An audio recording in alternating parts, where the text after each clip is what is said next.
Hi Robob fans, and welcome to the second edition of the ROBOBWORLD how-to videos. In this show I'm going to show you how to make your very first room in ROBOBWORLD. If you remember from the last episode, we created JunkBot, our little lifebot friend here, and as soon as he was completed we were taken straight to his default room in ROBOBWORLD. As you can see, the room is a pretty boring square patch of land at the moment, so we're going to have to get pretty creative to turn this into something special. Now just before we start, I'm going to show you around some of the key buttons in ROBOBWORLD, just so that you can familiarise yourself with where things are and make the most of the game.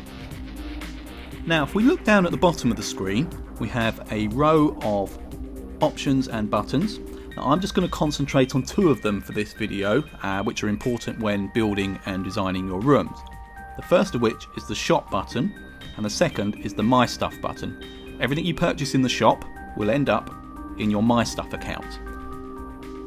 Now to get started on the room, first thing we need to do is lay the floor. So we click on the shop, look on the left hand side and you'll see categories of items. So if we start with the floor, you can scroll through all of the options here. There are plenty of floors to choose from. I quite like that shiny silver one, but we'll go with something a little more simple for this video. Maybe this grey Lego block type floor. So if you click on buy now, you'll see the My Stuff icon flashed at the bottom of the screen, indicating that that floor tile has now been placed in your My Stuff account. And we're going to need quite a few of these, so I'm going to click on this a few times. And as you can see, I've unlocked an achievement. By spending over a certain amount of hex, or buying more than a certain number of items, in this case I've bought 10 items from the shop, I've now unlocked the Big Spender Level 1 achievement badge.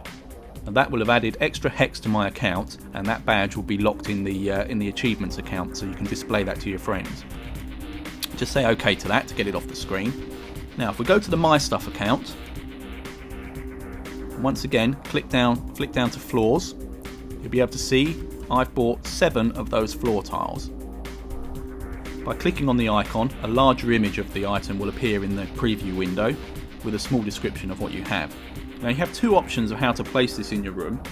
You can simply click place in room, or you click on the icon and you can drag and drop into your room. When you're doing floors, that's probably the quickest way to do it, because obviously you've got a lot of tiles to lay. It could take some time. So I'm going to pause this video while I cover this room with this floor tile, and I'll be back to you very shortly.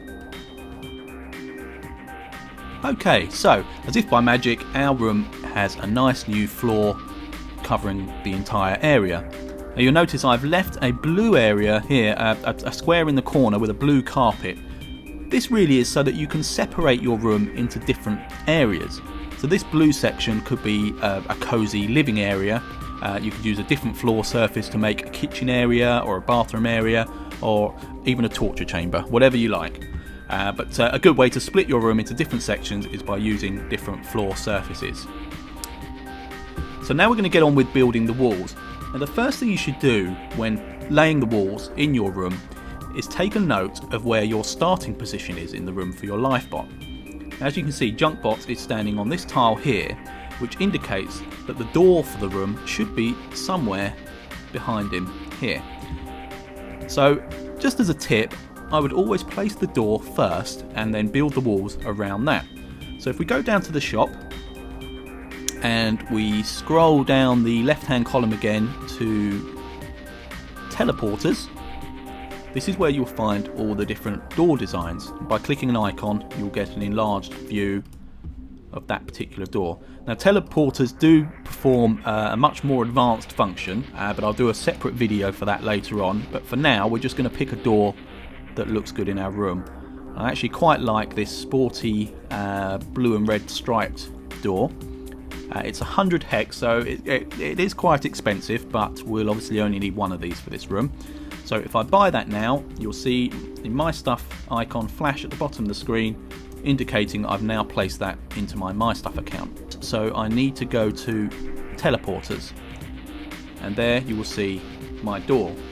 Now before you place an item in a room, if you notice in the preview window you have an option here which will rotate that item. You can rotate it once it's in the room, but if you know where you want to position it, it's often better to rotate it before you place it in there. It just saves confusion afterwards. So rotate the item to the angle you want, click on place in room, and you will now have control over that item. Now, I want that to drop just behind where JunkBot is standing. Click it there, and close the My Stuff window, and there we go. We have our door. Now, if you go back to the shop, scroll down once again in the left-hand column to walls and windows.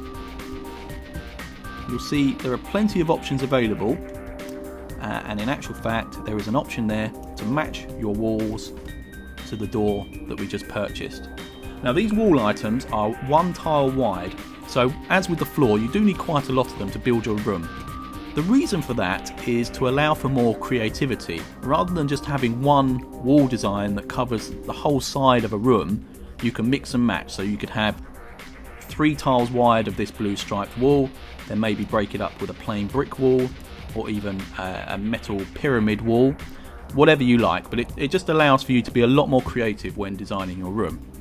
So for this side, I'm just going to stick with this blue stripe wall for now, so we'll buy a few of these, and each time I click, as you can see, the My Stuff icon is flashing at the bottom of the screen. And I'd also like a window in there. So next to the wall, you can see I have window options. That's a plain square window that matches the wall type, or you have a large circular window. That window is actually priced in Robux, which means it's a VIB only item. As you know, we're using this as this account as a standard user, so at the moment I don't have any Robux at all, but if I upgraded to VIB membership, I could earn Robux and buy these exclusive items. But for now, obviously we'll stick with the standard window. I'll buy one of those too, pop that in my Stuff account, and maybe get a couple more of these walls just to see if we've got enough to cover that whole side.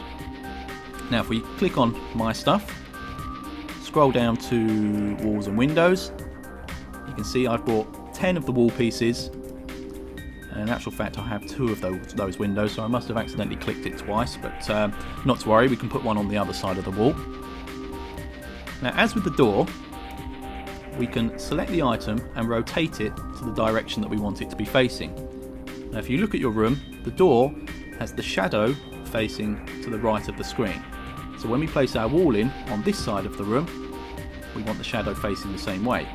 So we rotate it, then click place in room, drag it into place, click and drop.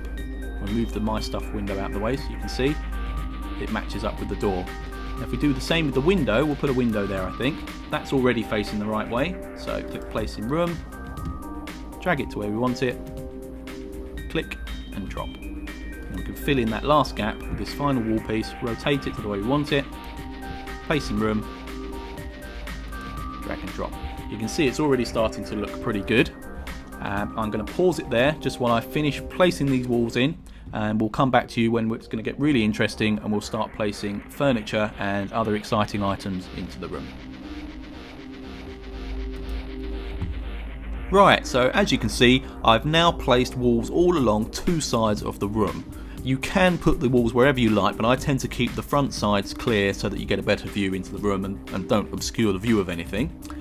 You'll notice that along this back wall here, I've changed the wall surface slightly just to keep it interesting and give you an example of the different styles that you can use. It's also another good way of separating the room into different areas. I've put a tiled section in the middle here, which I'm going to use as the kitchen area. Now, another great way to split your room is with the glass dividers that you can find in the walls and windows category in the shop. So if we go down to the shop, click on walls and windows, scroll all the way to the bottom, and you will see these glass splitters at the bottom there. Now I've already bought some of these just to save time, so I'm not going to buy them now, but if we jump into My Stuff account, go to walls and windows, you'll see I have 3 of these here. You can simply drag them into the room and place them where you like, and as you can see, they're an effective way of splitting up the room without actually blocking the view. So if I move JunkBot, I click on the tile here and JunkBot will walk over behind that wall. There you go, you can still see him perfectly. Okay, now as I said, this section here is going to be used as a kitchen. So if we go back into the shop, look down the categories, you'll notice a kitchen category. And once again, I've already brought some items here to save time, but I'll get a couple more. I didn't buy a cooker, so if we click on that, it's quite expensive, 180 hex, but it will go nicely with the white units that I've already bought. So we'll click buy now, and once again, my stuff account flashes to indicate that that's been placed into my account. Scroll down to kitchen. You can see I bought some basic units, a cooker and a small kettle to show how items can be placed on top of each other. So if we first will drag this drawer unit, place that up against the wall. Now I think we'll put the cooker next to that. Looks good.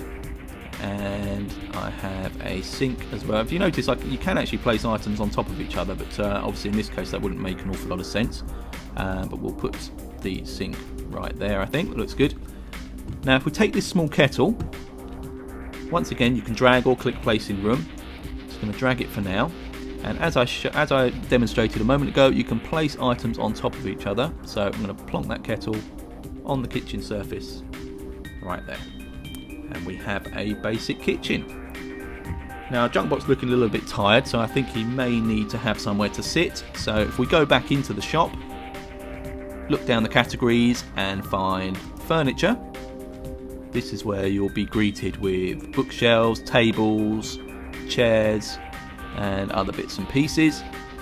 Once again, I have already bought a chair for him to sit on to save time, so we'll go back to my stuff, scroll down to my furniture category, and there we have a nice lime green comfy looking chair. Now I want him facing over to the right, so you can rotate the chair through 360 degrees, place it in the room, and we'll plonk it right in the middle of this cosy living area, like so. Now to make Junkbot sit on the chair, simply click on it and he'll walk over and take a seat. And that's it. That's a very basic way to create your room. I could go on forever, but I'm running out of time and hex. Remember, you can earn more hex by playing the mini games or by simply spending more time in ROBOBWORLD. This is, as I say, very basic room. I'm hoping you guys will be a lot more creative, and I look forward to seeing your designs. If you'd like to check out this room, I'm going to finish it off without the camera, but once you're in ROBOBWORLD, have a look for Junkbot's room and you can come and pay me a visit. Thanks very much for watching. The next show, I'm going to show you how to collect and battle your Robob cards in ROBOBWORLD. See you then.